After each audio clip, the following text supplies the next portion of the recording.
Yeki yöre bar yan oku, pikirlenip seyvi hakkına. Gülcadım gayga batana, pikirlesin dine bir hakkına. Yeki yöre bar yan oku, pikirlenip seyvi hakkına. Gülcadım gayga batana, pikirlesin dine bir hakkına.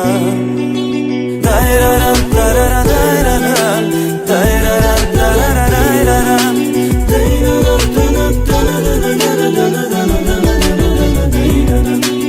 Kapıdan çıktım, daşarı eğem yaktı. Gün alasmanına göze düşer yaktı. Mektebe bardım, bilemoğum vakti. Gördüm gülcağızım, değil sevgim vakti. Saklanıp oyavattım, bu vakit sapık vakti. Aylanım daşından, oğlum sıcı başından. 17 yaşından, atalayan döşünden. Yukarıda tımşıcığı geçip gitti duşumdan. Yeki yöre bar yan oku, pikirlenip seyvi hakkında.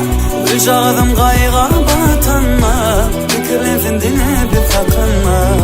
Yeki yöre bar yan oku, pikirlenip seyvi hakkına. Gülcadım gayga batana, pikirlensin dine bir hakkına. Dine bir hakkına. Sevim hakkına. Gıyviyenin gıydeken, yöreciği bu deken. Duruşu bilen o deken, başardığını ne deken. Bari kucakladım, ala bakır yok deken. Ayrılıp bilmedim, hoşa valı sağ deken. Derece derece, yanıcığı ballıca. Köprek gülüver, sensi cüce dillice. Göremene göründün, sen sadece. İntek vakti gelir, bolardım senim gelmece. Yine bilecek, yine de bilecek. Bolanır bilecek, bolcağıma gelecek. Yeki yöre bar yan oku, pikirlenip seyvi hakkına.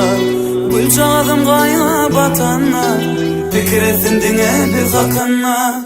Bar yan oku, pikirlenip seyvi hakkına.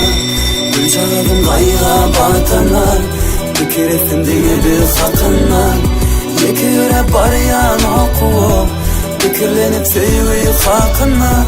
Gülcadım gayga batana, pikirlesin dine bir hakkına.